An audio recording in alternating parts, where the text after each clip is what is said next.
All right, it looks like I'm going live. All right, I think I'm live. All right, well then. All right, listen up, you primitive screwheads. This is my boomstick. It's the non-commissioned officer sword of the United States Marine Corps. We'll leave the officers out. We'll keep it somewhat simple. Keep it for the ground troops. Let everybody know what's going on. So it is the NCO Marine Corps sword. You got that? All right. Well, you can buy this baby on Amazon.com for $100 or so. And the reason why I got this thing because I want to show you something. What's on this sword, given at the Battle of Tripoli in 1805, somewhere around there, early 1800s, 1805, I believe it. See that star?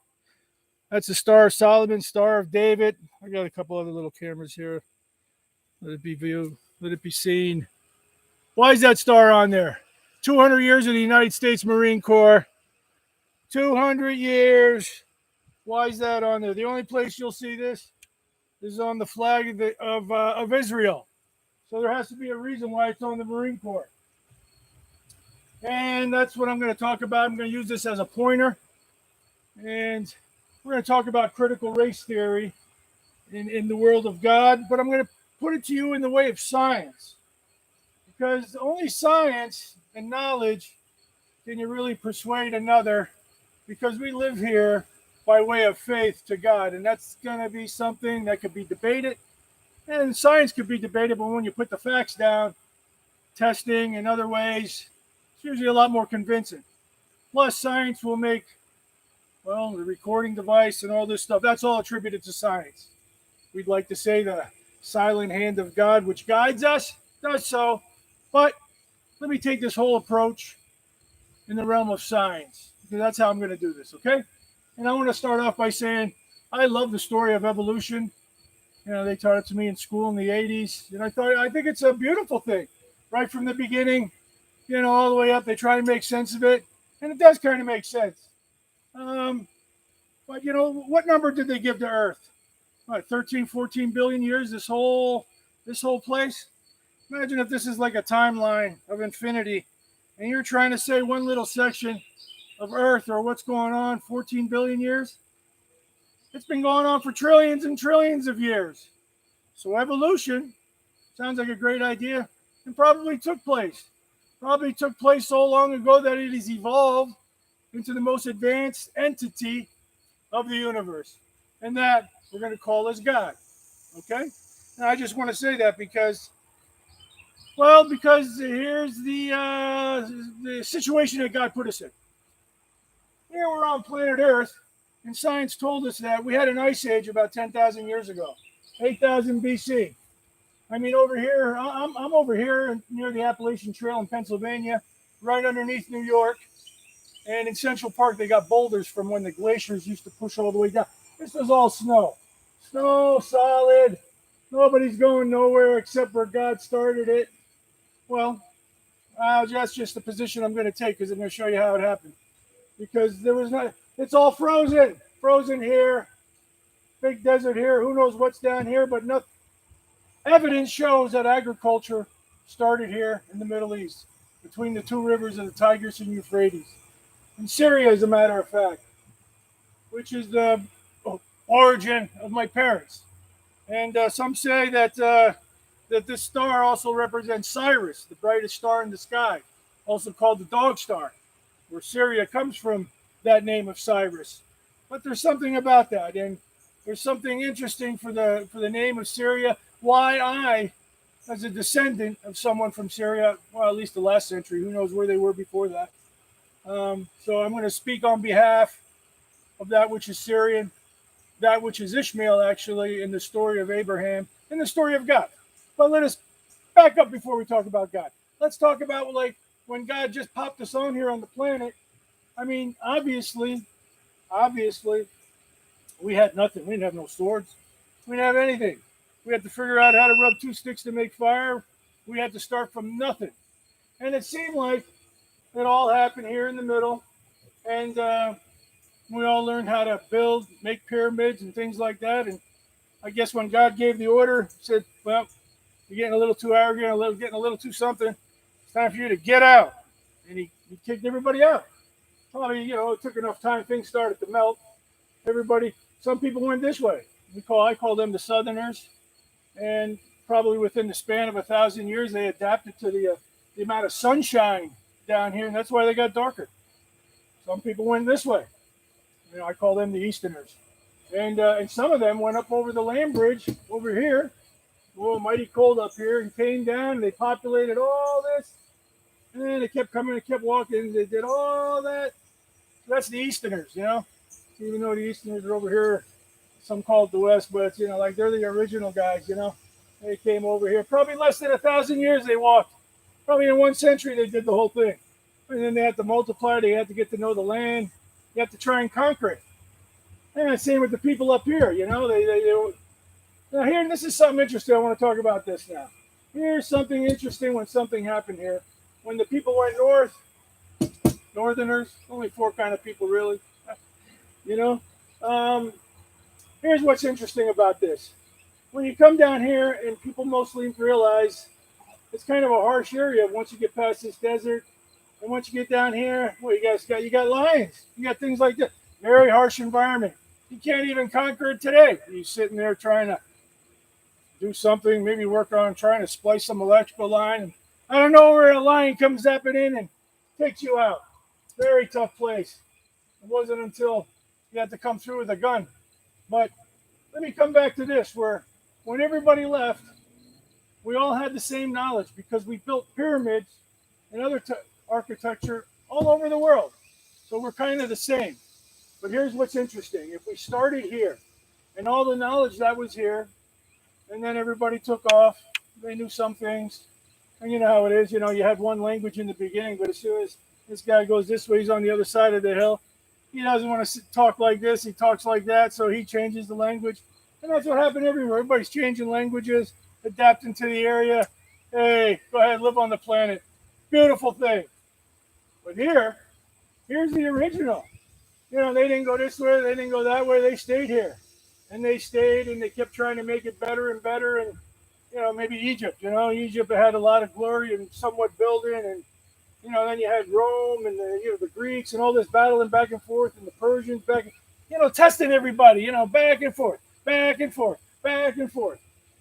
Here, I want to try and show you something very interesting, how a lot of people don't understand how the race worked, especially in the last, 1,000 years, or even the last so many centuries, where you could say all this going on, battling between the neighbors, taking the technology of what was in the beginning, and going back and forth, and you had the aid of the winter over here to kind of settle down, take it easy. Hey, Johnny, get in there and study. Yeah, read something, do something, instead of going outside running around all the time, or whatever you got to do. It's like the environment gave itself to a people that if you could master the land after you killed off the animals, you had some beers, you had things in here, but they tamed the heck out of it. Imagine like the Romans or whatever, they came into this area. Now imagine nobody was Christian at that time. Everybody was pagan. Just like some pagans still live in the world. They live off the land, nature. That's what God's first thing was. Just respect everything, honor everything, Well, something more of a discipline came, and that's what the Bible is, in this area or wherever it might, or well, let's just stick to this theory, because a lot of people have controversy over critical race theory and how on earth did this happen as opposed to other areas.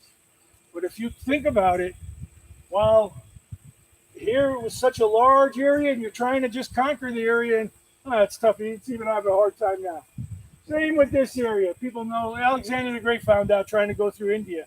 It's too packed, it's too much. It's a dense jungle, just like it is down here. You can't.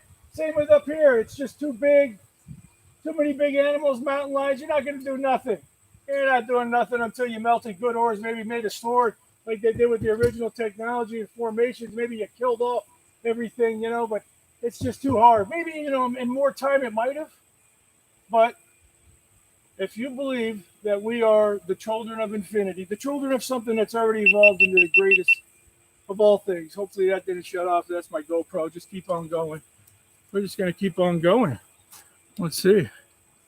Whatever. I got another one. We got 3 because I don't want to do this once and be done with it. All right. Anyway, so let's focus on Europe. Really, let's focus on Europe. Let's focus on Europe because, well, the people aren't really black in this area because there's not that much sun. And this area is it's very lush. If anybody knows of Europe, it's a nice land, good land, a lot of rivers, a lot of trees, a lot of resources.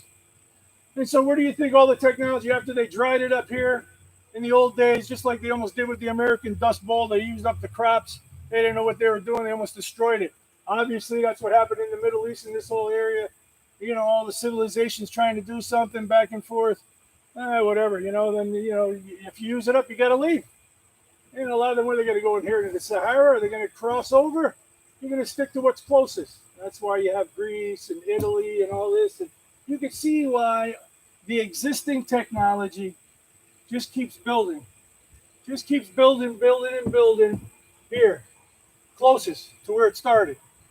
Over here, here the harsh winters and other things, but it's just too hard up in this area, just too hard, but still with some of the routes and the trading, a lot of communication, but you're not going to beat this engine source. I'm going to call it like an engine, because every day something is being built upon from the day previous. Whatever you might have learned, whatever might have been found throughout the past few centuries is building upon each other. And something amazing happened here. This was the Christian world, the Islamic world, which is still, I like to talk about the Bible. On the other end, Ishmael, which is not really talked about on the west side. There's a reason for it. I'll get to it. But yet, this side of the equation with Ishmael in the desert, something harsh. But still, they mastered the territory, and they're moving around with Islam. Another same thing, trying to reduce the mind from all the pagan ideas, because it's just too many thoughts. You're all over the place. The tree god, this, that. No, just one thing. Think about your ancestors, where you come and go, and think about infinity. And that's what Islam was trying to do, trying to just reduce everything to one. Of course, under the original, the original was Abraham with the Jews and the Zoroastrians. It's changing everything. And Egypt almost had a taste of it when they went to Ra, and they almost did. But then the God of the Jews, he said it's the same thing. He tried to go to one God, and it's kind of almost in the name of the title, Israel. It's like a question. Israel, the God of El, electricity. I'm going to talk about that. So something here was happening with discipline and with existing. Every time somebody figures something out, you're building upon it. So you're building infrastructure. You're building better towns, better way of living, even amongst each other. You got to fight it out. That's the way it is. The more discipline you got, the more. I was part of the United States Marine Corps. I joined the infantry in '85. I had to have that on my contract. I never knew I had to be so stubborn and focused on make sure I have 0311 on my contract. Well, that reason is for today. That reason is for what I'm talking about here. Okay? So what I'm referring to here is that the discipline, just like in the Marine Corps, when you come in, you're a scumbag to the drill instructors because you don't know what to do. You don't know left from right. You don't know nothing. And you're arrogant, you're selfish, whatever you are. You got to learn how to be a team player. You got to learn how to work together, because look what you could do as a fighting force, or any kind of force. Workforce, school, sports. You got to work together. You got to discipline yourself. That exactly is the Bible. That exactly the Quran, these sorts of things. And even, in the past couple centuries, because of communication, believe me, everybody else picks up the same things, okay? So let me just simply just get your mind thinking about, here is an area that is 23 degrees naturally tilted from the sun, the earth itself. If that's the sun, look what you got here. You got like such as, you have a natural inclination of the earth, 23 degrees. 23 degrees, you're going to have 4 seasons, and you're going to have the benefit of the seasons such as this. If North America was something like this, you can see that it's tilted in such a way that the angle of the sun is going to come and skim off. That's why the sun looks so